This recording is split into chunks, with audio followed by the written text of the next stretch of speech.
Assalamualaikum warahmatullahi wabarakatuh. Halo teman-teman semua.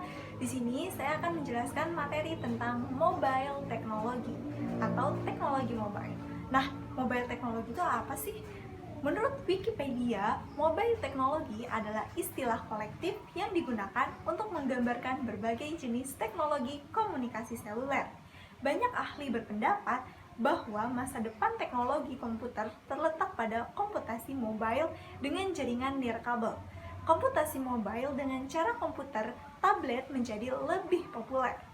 Tablet paling populer saat ini adalah iPad oleh Apple. Tablet tersedia pada 3G dan jaringan 4G. Lalu selanjutnya adalah game teknologi. Game adalah sebuah aktivitas yang interaktif dan memiliki tujuan dalam pencapaiannya yang diatur oleh sebuah aturannya tersendiri. Adanya pelaku aktif dan memiliki lawan main, serta memiliki sebuah akhir.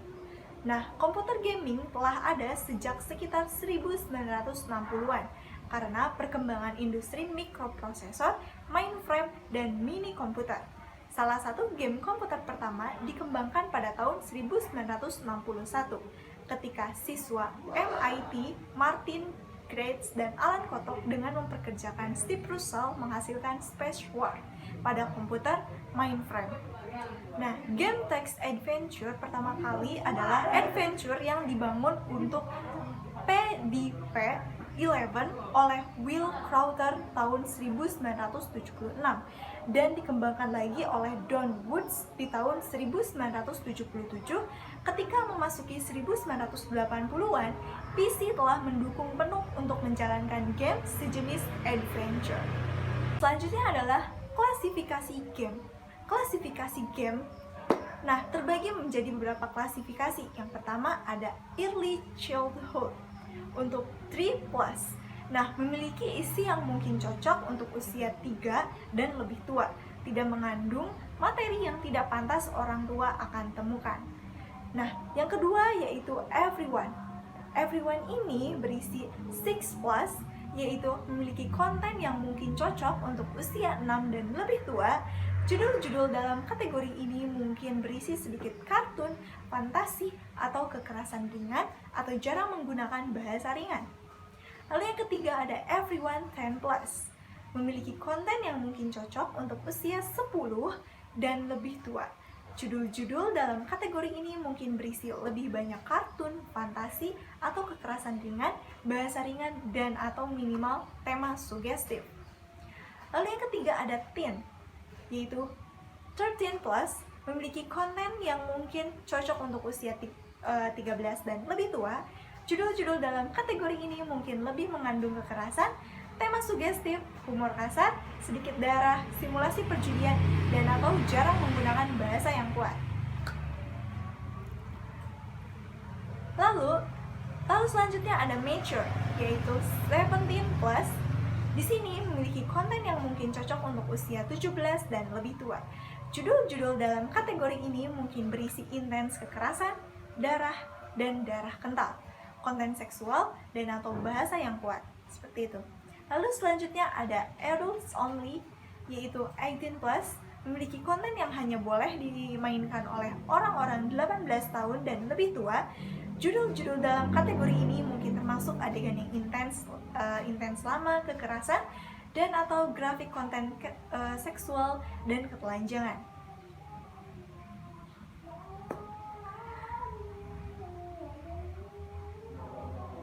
Lalu selanjutnya yang terakhir ada RP. RP ini yaitu rating pending. Nah, telah disampaikan kepada ESRB dan sedang menunggu penilaian akhir.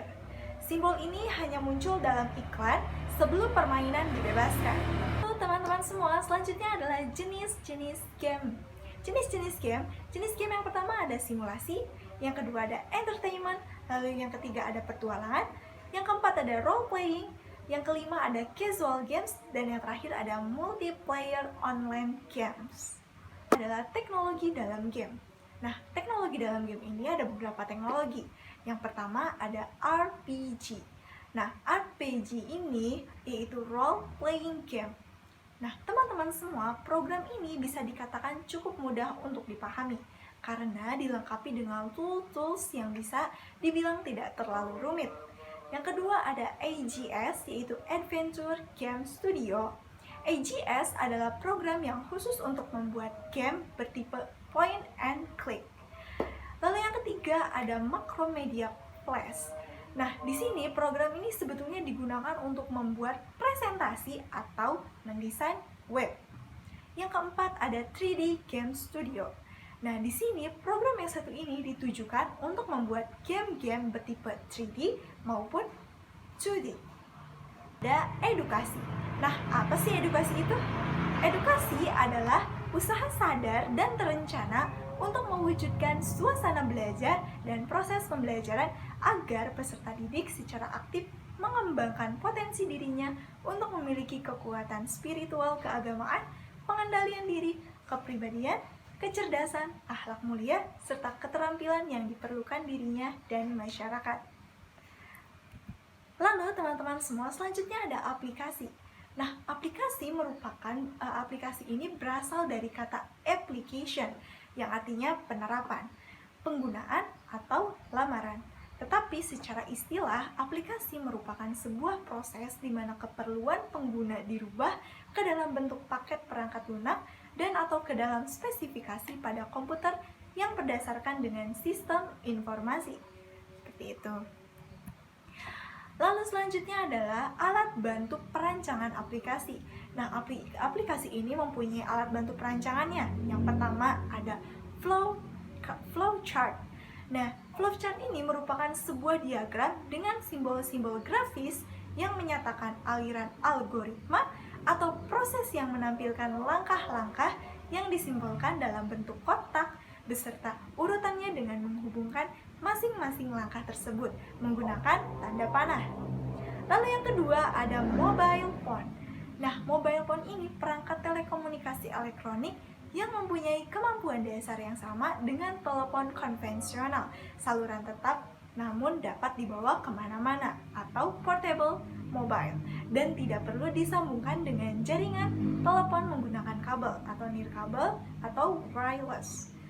Lalu selanjutnya ada Macromedia Flash 8. Nah, Macromedia Flash 8 ini yaitu software untuk membuat animasi yang biasanya digunakan untuk berbagai keperluan di internet.